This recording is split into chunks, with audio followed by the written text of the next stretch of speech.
सामने बैठे मेरे पिता तुल्य बुजुर्गों और मेरे नौजवान साथियों, अस्सलाम वालेकुम व रहमतुल्लाहि तआला व बरकातहू। एक बार दुरूद पाक पढ़ लीजिए।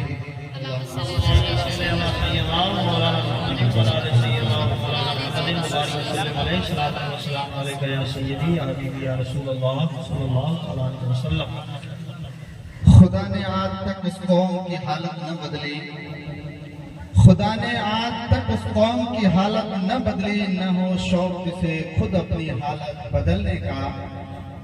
और अल्लामा डॉक्टर इकबाल ने सदियों पहले पुकारा था कि न संभलोगे तो मिट जाओगे ए हिंदी मुसलमानों, न संभलोगे तो मिट जाओगे ए हिंदी मुसलमानों, तुम्हारी दास्तां तक न रहेगी दास्तानों में, तुम्हारी दास्तां तक न रहेगी दास्तानों में।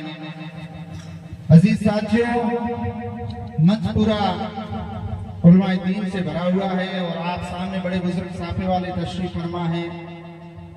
मेरी हमेशा एक आदत रही है कि जब कभी मुझे अपनों के अंदर मौका मिलता है तो मैं हमेशा दुखती हुई रंग के ऊपर हाथ रखता हूँ और जो हमारी कमियां हैं वही मैं बयान करता हूँ।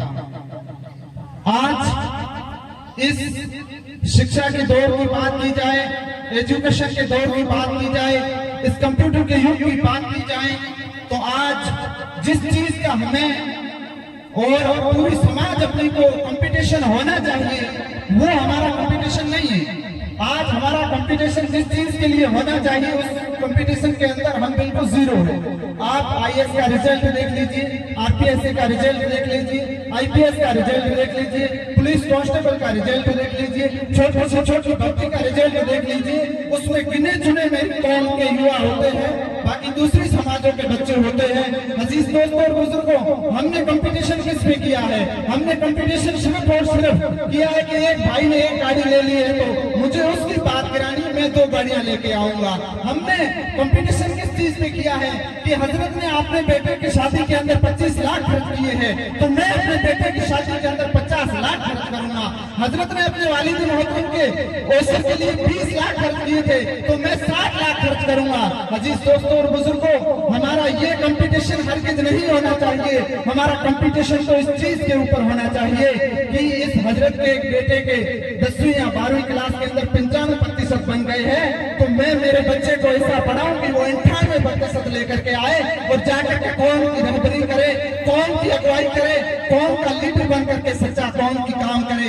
अजीज दोस्तों और बुजुर्गों, बात करें राजनीति की तो राजनीति के अंदर अपन कभी चले जाए तो 5 साल के लिए अगर हार गए तो 5 साल जेल की तरह काटने पड़ते हैं।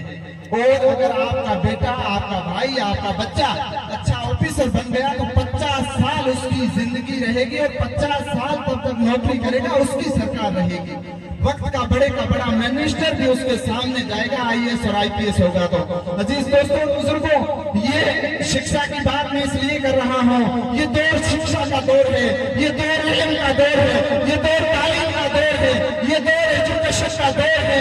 इस दौर के अंदर बगैर शिक्षा के कभी भी कोई कामयाब नहीं हो सकता है।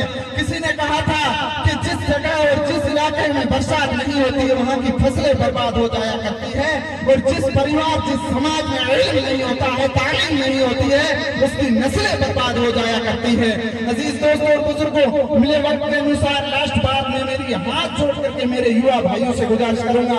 मैंने पहले ही दफा ही कह दिया था कि मैं दुखती हुई रग के ऊपर हाथ रखूंगा।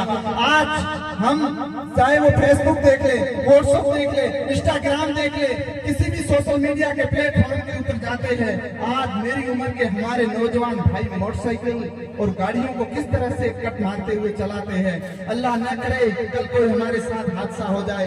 हम देखते हैं अपनी माथे की आंखों से, हम हमेशा सुनते और पढ़ते और देखते हैं इस चीज को कि फला जगह आज ऐसा एक्सीडेंट हो गया। आज वो 30 सेकंड के वीडियो के चक्कर में अपन अपनी कीमती जिंदगी को बर्बाद कर रहे हैं। अजीज दोस्तों और बुजुर्गों, जब तुम घर से बाइक लेकर के निकलो, कहो कि मुझे रील का वीडियो बनाना है, तो वो घर से बाहर निकलते वक्त तुम्हारे दामन फैला करके लिए तुम्हारे लिए दुआ करने वाली, घर के दरवाजे के ऊपर खड़ी होकर के टक की नजरें लगा करके तेरा इंतजार करने वाली उस माँ के लिए कुछ देर सोच लेना। वो बूढ़ा बाप जो बुढ़ापे के अंदर चारपाई के ऊपर लेटा हुआ है, और जवानी के अंदर जब तू छोटा सा था तब उन्होंने अपने बदन के ऊपर कपड़े तक नहीं पहने, तुझे अपने कंधे पर उठाया और सोचा था कि मेरे बुढ़ापे का सहारा होगा। उस बाप के लिए हाथों में पड़ी हुई छुरियों को देख करके उस बाप के लिए एक सेकंड के लिए सोच लेना।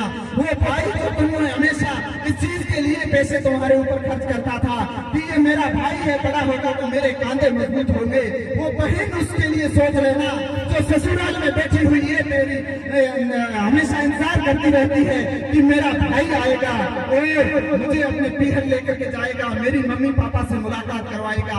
हम एक 30 सेकंड या 60 सेकंड के वीडियो के लिए अपनी कीमती जिंदगी को बर्बाद कर देते हैं। अल्लाह ना करे ऐसा कभी हादसा न हो। हमने देखे हैं हमारे नौजवान भाई हमसे कई रुखसत हो गए और इसी वीडियो और स्टेटस के चक्कर में। हाँ, आप अच्छी बातें शेयर करें, कोई उसमें हर्ज नहीं है। अजीज दोस्तों, बुजुर्गों, आप लास्ट मेरी बात, आप अपने बच्चों को दीन भी पढ़ाओ और दुनिया भी पढ़ाओ। दीनी तालीम के साथ साथ आज इस युग के अंदर ये कंप्यूटर का दौर है, ये शिक्षा का दौर है। इस दौर के अंदर बगैर कामयाबी कभी भी, हमें शिक्षा के बिना कभी भी कामयाबी नहीं मिल सकती है। अजीज दोस्तों, बुजुर्गों, बड़े ही इन्हीं शब्दों के साथ अपनी कुर्बानी को विराम दे रहा हूँ कि प्यार के चमन तहसीब के गुलिस्तान में रहता हूँ, प्यार के चमन तहसीब के गुलिस्तान में रहता हूँ। मुझे नाज है, मुझे फख्र है, मैं सरजमीने हिंदुस्तान में रहता हूँ। रहा गुलशन तो फूल खिलेंगे, गम मत करो साथियों, जिंदगी ने वफा की, जिंदगी ने साथ दिया, इस मन से इंशाअल्लाह फिर कभी मिलेंगे। अस्सलाम वालेकुम।